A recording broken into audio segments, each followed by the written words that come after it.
Alors que le monde navigue déjà dans une mer houleuse de tensions géopolitiques, voilà que la Chine ajoute sa touche, près d'une centaine de missiles intercontinentaux, flambant neufs, tous capables de frapper le sol américain.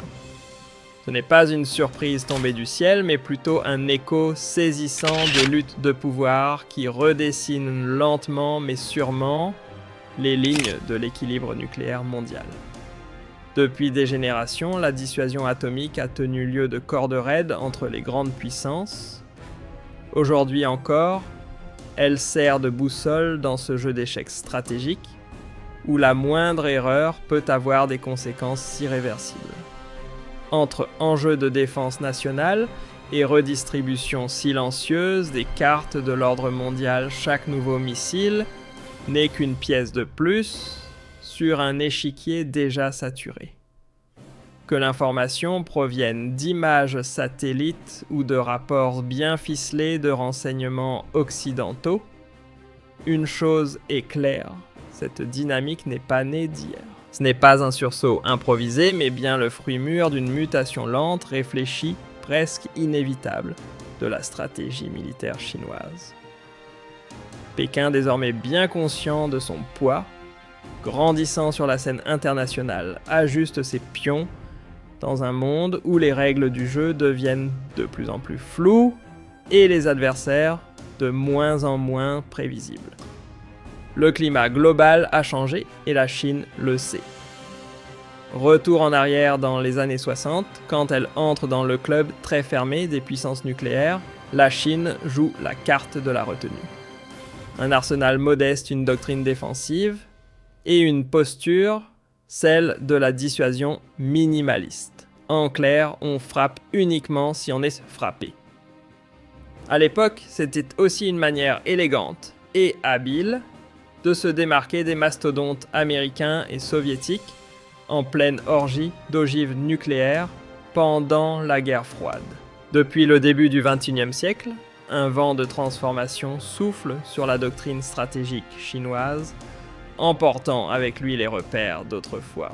Ce ne sont ni des ajustements cosmétiques, ni des effets de mode, mais bien des révisions profondes ancrées dans une réalité. Le monde change et la Chine avec lui. La redistribution des cartes du pouvoir mondial, son essor économique fulgurant, son influence militaire qui s'étoffe, et surtout le face-à-face de plus en plus tendu avec Washington dans la zone Asie-Pacifique. Tout cela a redéfini sa manière de penser la sécurité. Ce n'est donc pas par hasard que la multiplication des ICBM, si les chiffres avancés sont fondés, envoie un signal fort, Pékin ne croit plus aux anciennes recettes. Les garde-fous traditionnels de la dissuasion nucléaire paraissent insuffisants à ses yeux face à un adversaire qui possède non seulement des technologies de pointe, mais aussi un réseau d'alliés étendu, comme une toile d'araignée parsemée de bases militaires stratégiques et de systèmes antimissiles dernier cri. Résultat, la Chine muscle sa posture convaincue que sa sécurité passe désormais par une capacité de riposte plus robuste, plus dissuasive. Avec leur capacité à traverser plus de 10 000 km et à embarquer plusieurs charges nucléaires, les missiles balistiques intercontinentaux s'imposent comme les piliers incontestables de toute architecture de dissuasion crédible. Leur mission, assurer qu'en cas d'agression, une riposte brutale, voire cataclysmique, reste toujours possible. Attention cependant, évoquer ce type d'armement ne signifie pas automatiquement que chaque missile est chargé de têtes nucléaires actives.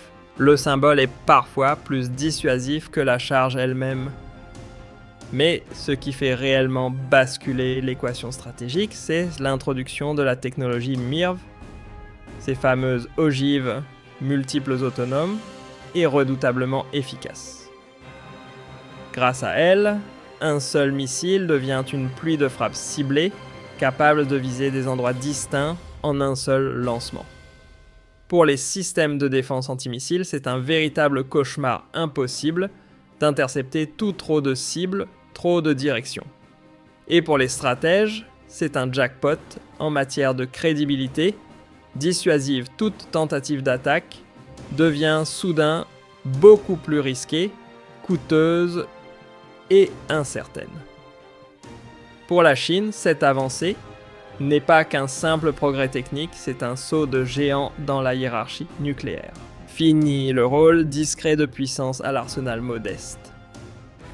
Pékin veut désormais jouer dans la cour des grands avec une parité stratégique plus affirmée face aux mastodontes traditionnels du nucléaire. Difficile de parler de montée en puissance chinoise sans pointer du doigt l'ombre omniprésente des États-Unis. Aux yeux de Pékin, Washington n'est plus ce lointain colosse de l'autre côté du Pacifique. Non, aujourd'hui, c'est un invité imposé dans sa cour, un acteur de plus en plus pressant qui multiplie les gestes provocateurs.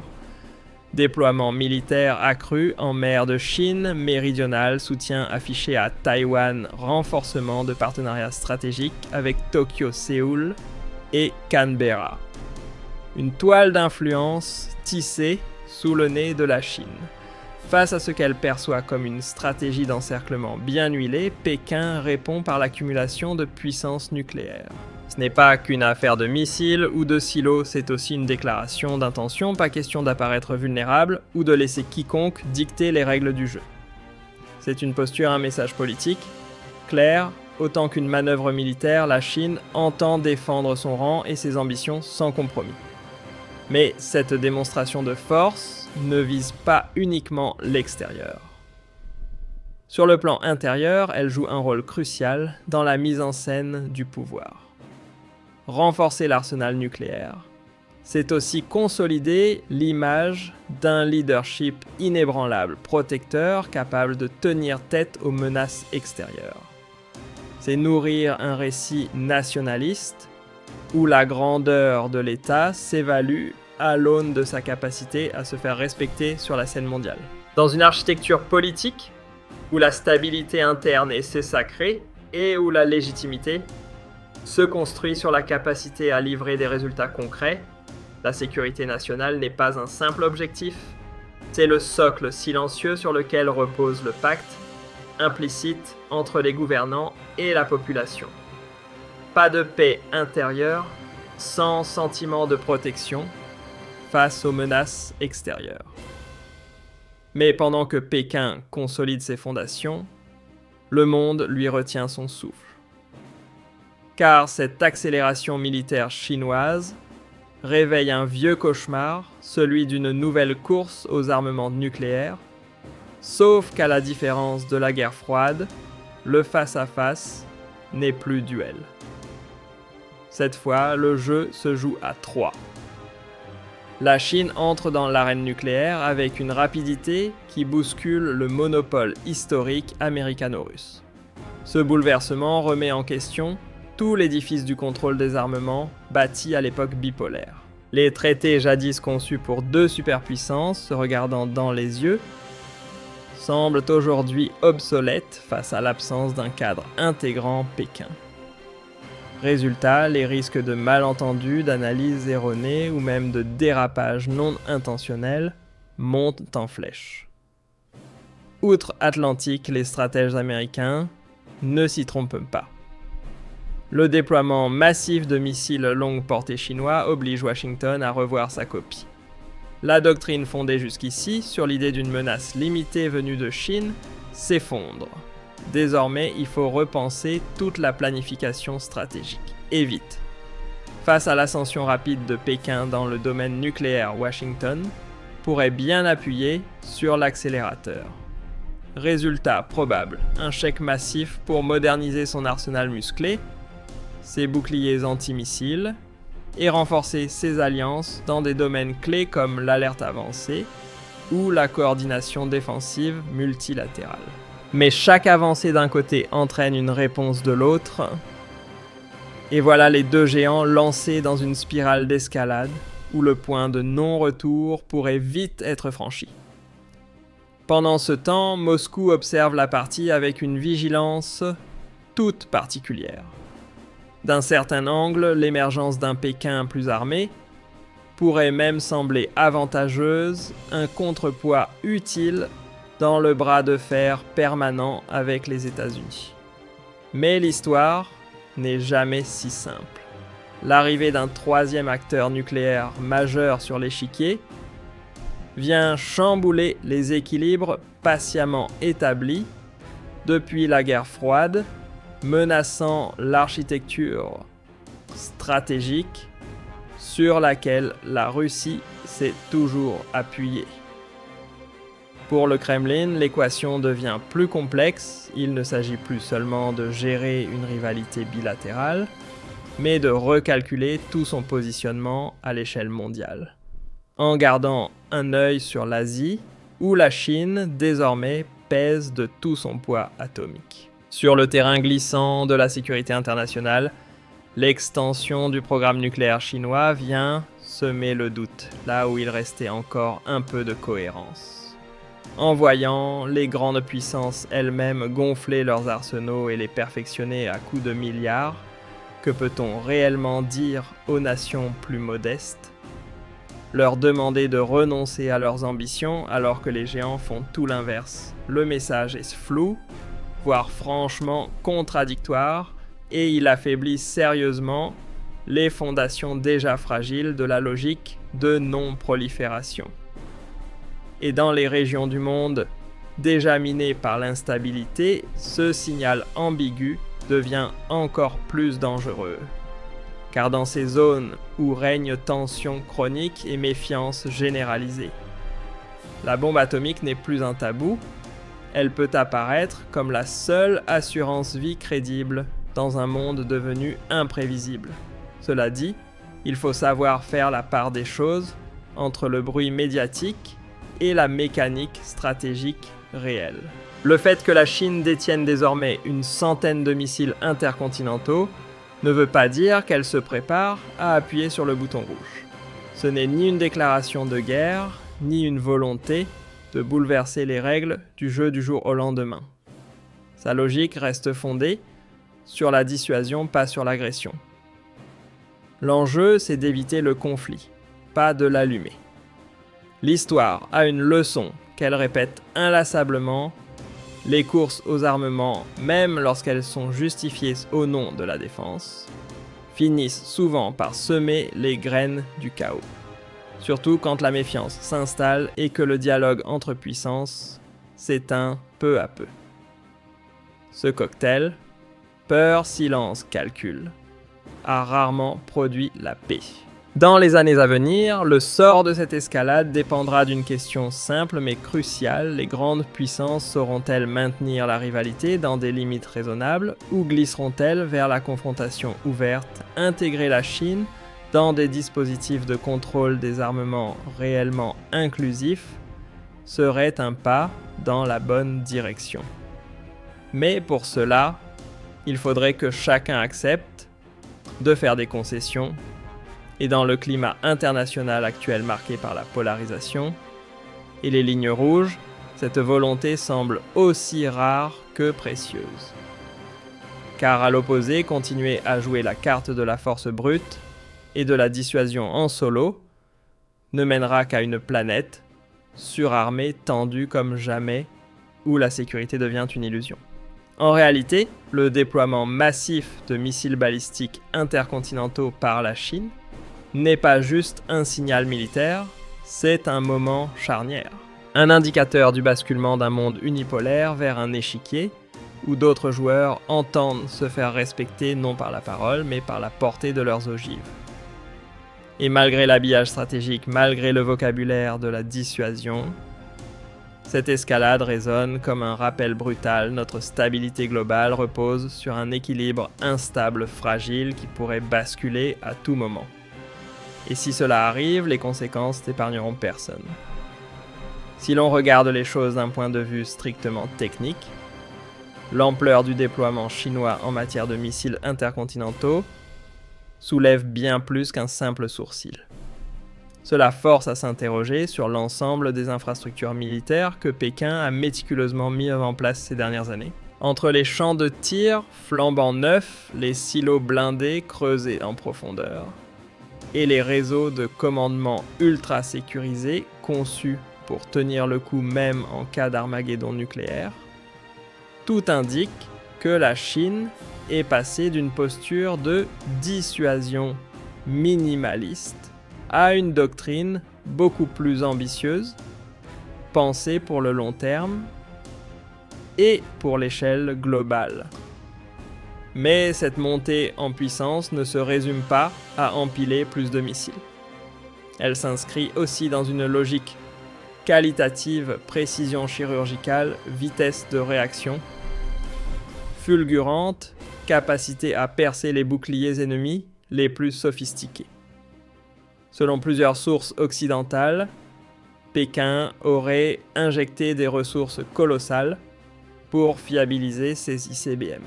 Qu'il s'agisse des engins à propergol solide prêts à être lancés en un clin d'œil, ou des modèles mobiles furtifs et insaisissables, la Chine semble bien décidée à rendre toute tentative de neutralisation extrêmement compliquée. Ce qui donne à l'arsenal nucléaire chinois une dimension redoutable, ce n'est pas seulement sa taille ou sa portée, mais sa souplesse d'emploi. Cette mobilité, cette capacité à frapper en retour, même après avoir subi un assaut inattendu, incarne parfaitement ce que les stratèges appellent la seconde frappe, le cœur battant de toute dissuasion nucléaire. Crédible, survivre pour riposter. Mais pendant que la Chine affine ses capacités, une autre question fait surface à Washington. Les coûteux systèmes de défense antimissiles américains sont-ils vraiment à la hauteur des centaines de milliards ont été investis dans un bouclier censé intercepter des attaques illimitées? Pourtant, face à une pluie de missiles chinois capables de manœuvrer, de se dupliquer en vol ou de semer des leurres, cette promesse de protection pourrait bien s'avérer illusoire. Certains analystes tirent déjà la sonnette d'alarme. Croire à une défense parfaite, c'est peut-être le plus grand des risques. Et dans ce grand échiquier géopolitique, il y a un pion que Pékin considère comme intouchable: Taïwan. Pour la Chine, toute implication militaire directe des États-Unis dans ce dossier ne serait pas perçue comme un simple acte hostile, mais comme une menace existentielle à sa souveraineté. C'est là que l'arme nucléaire prend tout son sens politique. En augmentant le prix d'une éventuelle intervention américaine, elle donne à Pékin plus de marge de manœuvre dans ses options conventionnelles. En clair, plus la Chine est armée, moins ses adversaires osent jouer avec le feu. Ce que cette montée en tension révèle en filigrane, c'est une transformation profonde de l'ordre mondial. On glisse peu à peu vers une multipolarité instable où les repères d'hier ne tiennent plus. Le problème, aucune structure internationale n'a été pensée pour inclure de façon cohérente les trois géants du nucléaire. Résultat, la gestion des crises devient un exercice de haute voltige. Autrefois, même en pleine guerre froide, les lignes rouges entre Washington et Moscou étaient claires, et les canaux de communication, bien que fragiles, jouaient le rôle de soupape de sécurité. Aujourd'hui, ce filet de secours semble avoir disparu. Désormais, avec la Chine propulsée au rang de troisième acteur nucléaire majeur, mais sans feuille de route claire ni cadre multilatéral pour l'intégrer, les malentendus se multiplient. Et lorsqu'une crise régionale éclate, cette ambiguïté stratégique devient explosive, chacun interprète les signaux à sa façon, avec tous les risques que cela implique. Et si l'on passe du stratégique à l'économique, l'histoire n'est pas plus rassurante. Courir après l'arme nucléaire, ça coûte très très cher. Concevoir, tester, moderniser un arsenal à cette échelle, c'est investir des fortunes dans la recherche, les infrastructures souterraines et la cybersécurité. Pour la Chine déjà confrontée à de sérieuses tensions économiques internes, ce choix ressemble à un pari audacieux, sacrifier certaines priorités économiques pour garantir, coûte que coûte, une suprématie défensive.